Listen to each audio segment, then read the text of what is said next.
Part 3 is the assessment plan. In making your assessment plan, here are some tips to assist your planning. Make sure you pre- and post-assess at least 3 learning goals or objectives, but they all must be formatively assessed. If your pre-assessment shows a different level of knowledge than you expected, you may need to eliminate or rewrite that goal. Be sure to link your learning goal to the best type of assessment for that learning goal or objective. You must adapt your assessments based on the needs described in your context. Be sure to use a variety of assessment modalities, as this helps maintain student interest and meets the TWS requirements. The instructional design section, or design for instruction, is that part of your teacher work sample that will probably take the most time in preparation. Make sure you have good communication with your mentor teachers, as they will be your greatest resource. Remember that your professors and peers are also excellent resources for lesson plan ideas. Also, remember lesson plans are not written in stone, and you may need to make necessary adjustments when you are actually teaching. Never forget the students are the most important factor of the lesson. You are teaching actually to benefit them, so do whatever is necessary to achieve this. Make note of all the adaptations, and if you notice you are making them for someone you didn't anticipate you would, be sure to go back to your context and make note of the special needs. Remember to reflect after each lesson. Don't wait until the end or you will forget. Most importantly, have fun and be flexible.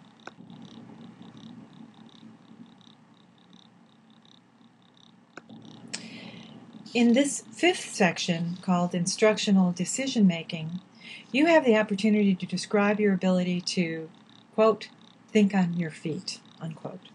Just be sure the incidences you described are based on your students' learning and not on things such as your PowerPoint presentation not working or a fire drill shortening your course period. Throughout the course of your learning unit, you may keep a journal describing what went well and what you want to change.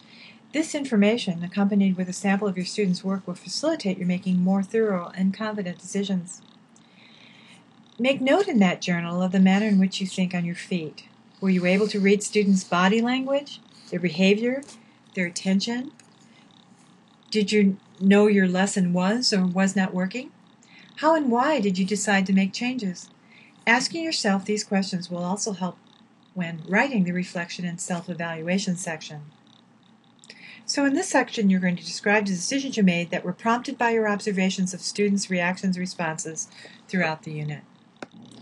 In the analysis of student learning, you actually present your assessment data to profile student learning and communicate information about your student progress or lack thereof and achievement. You need to create computer-generated graphs to highlight the data collected on student achievement. Copies of student work, including assessment scores, provide the data needed to generate graphs illustrating evidence of student learning. Do not include students' names on the examples of their work, and this section should be completed in the past tense. The common challenges include making your display of data easy to read so that the learning patterns are evident.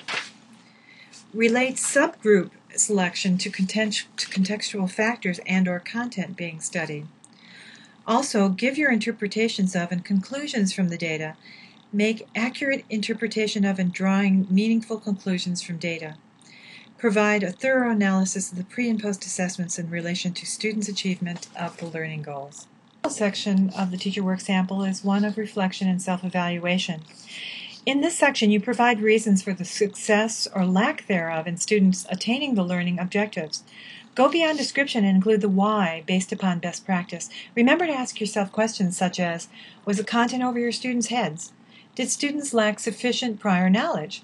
Did you pace your instruction appropriately? Were your learning goals appropriate to your students' needs? Then you create a professional plan that will foster your strengths and help you develop in areas where you need to improve. Be sure to give this section the time and attention it deserves. It's amazing that the reflection upon an experience can be more valuable than the experience itself. When you think about why some students met the learning objectives and others did not, be happy with their successes and consider what you can do better next time. This is the end of Part 2.